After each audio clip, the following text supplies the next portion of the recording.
La surprise générale, le président américain a annoncé hier un rapprochement spectaculaire avec Cuba. Les relations diplomatiques sont rétablies. Une ambassade devrait être ouverte dans les prochains mois. Est-ce que ça vous apparaît comme une grande nouvelle? C'est important. C'est important et cela montre aussi, surtout, que quand on veut la paix et qu'on s'en donne les moyens, on peut y arriver. Donc je ne vois pas pourquoi les États-Unis réussissent la paix sur leur continent, si je puis dire, au sens large, et plongent l'Europe dans une guerre froide totalement absurde entre la Russie et l'Union européenne. C'est ce que vous retiendrez, même s'il n'est pas terminé, mais c'est ce que vous retiendrez du mandat ou des deux mandats de Barack Obama? Écoutez, il fallait heureusement quelques succès de politique étrangère après tant d'échecs. Ouais. Alors la Grèce inspire de nouveau de grandes inquiétudes. Les bourses européennes ont lourdement chuté depuis quelques jours. La Grèce emprunte à nouveau à des taux élevés. Est-ce que nous sommes, selon vous, au début d'une nouvelle crise de l'euro ou de d'une réplique de la même? Bah écoutez, je pense qu'on arrive vers la fin de l'euro. Les gens Vous l'aviez sérieux. déjà annoncé, ça, Oui, il y a bien 2 sûr, ans. bien sûr. Les Européens ont acheté un peu de temps, mais tout cela est bien sûr totalement artificiel, parce que tout simplement, si vous regardez les chiffres, la dette de la Grèce, elle a augmenté depuis le plan. Elle a augmenté. Et le peuple grec a perdu le quart de sa richesse nationale. C'est un désastre social, un désastre humain, un échec économique total. Alors, je sais qu'aujourd'hui, dans notre pays, en France, on veut faire peur. La crise de la Grèce, et c'est une pression scandaleuse contre la démocratie grecque. Un chantage inouï pour faire pression sur les Grecs et éviter qu'ils prennent en main librement leur destin. Et donc moi j'ai été en Grèce fin novembre, soutenir le Parti des Grecs indépendants, qui est un parti de centre-droit, qui fera alliance avec Syriza, le parti de la gauche, pour sortir de cette politique totalement contre-productive économiquement de l'austérité. Oui, le premier tour de l'élection présidentielle qui ne se fait pas au suffrage universel, ce sont les députés qui votent, a lieu aujourd'hui. Jean-Claude Juncker, le président de la Commission européenne, s'est invité en quelque sorte dans la campagne en expliquant il y a quelques jours qu'il n'aimerait pas, je le cite, qu'il n'aimerait pas que des forces extrêmes arrivent au pouvoir en Grèce et qu'il préférerait revoir des visages familiers à l'issue des 3 tours de scrutin.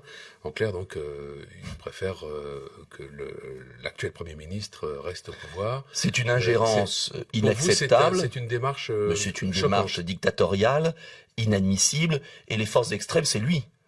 Patron d'un ancien paradis fiscal, ou plutôt ancien patron d'un État voyou, le Luxembourg, qui a mené une politique qui a complètement échoué en Grèce, qui a plongé un peuple dans la détresse.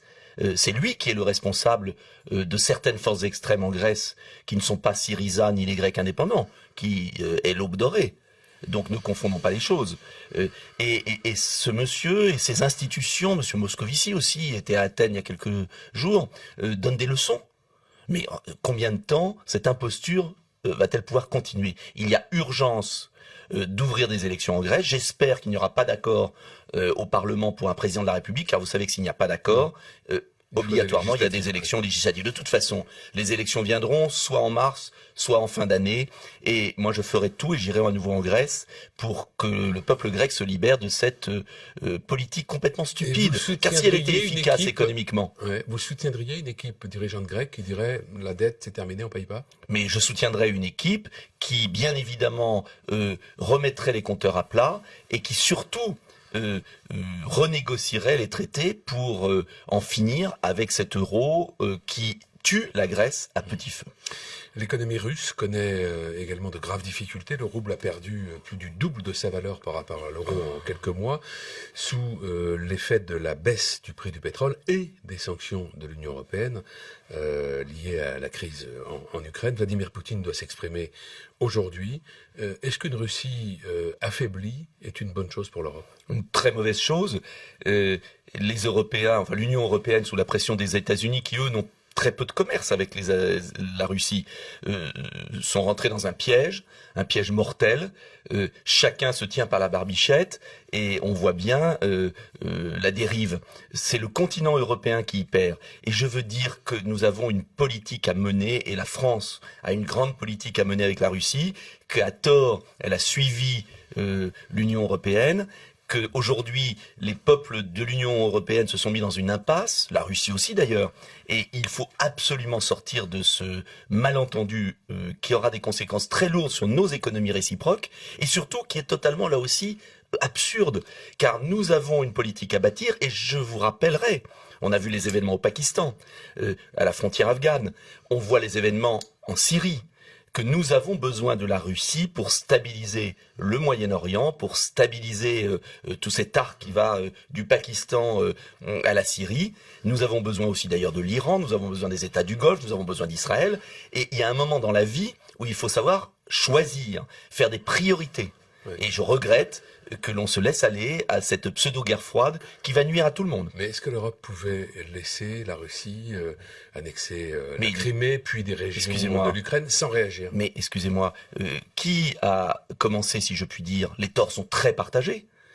L'Union européenne a soutenu un coup d'État en Ukraine, d'un pouvoir d'ailleurs très extrémiste. Monsieur Juncker se plaint des extrémistes, mais il soutient un gouvernement en Ukraine où il y a des néo-nazis et des groupes paramilitaires. Donc, je ne dis pas que les Russes sont parfaits, loin de là. Mais je dis que le gouvernement ukrainien entraîne par ses excès l'ensemble de l'Europe dans une pseudo-guerre froide qui n'a aucun sens. Oui, l'Europe, aujourd'hui, va évoquer cette question au Conseil européen de Bruxelles. Elle devrait se montrer plus conciliante à l'égard de Vladimir Poutine. Elle devrait suspendre certaines sanctions, avoir un accord sur l'Ukraine, car bien évidemment, il faut préserver l'intégrité territoriale ukrainienne, mais il faut aussi que le gouvernement de Kiev arrête de semer le trouble et le chaos dans les régions Est, car vous savez que c'est le gouvernement ukrainien qui refuse de payer les pensions, c'est-à-dire les retraites, de tous les habitants de l'Est de l'Ukraine.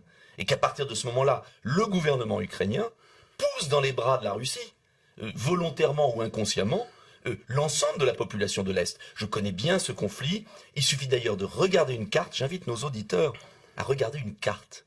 Et quand ils regarderont la carte de l'Ukraine, sa position géopolitique, ils comprendront qu'il y a une Ukraine qui est vers l'ouest, et il y a un peuple ukrainien qui veut aller vers l'Union européenne, et c'est une évidence, mais il y a aussi toute une Ukraine qui est le berceau de la Russie.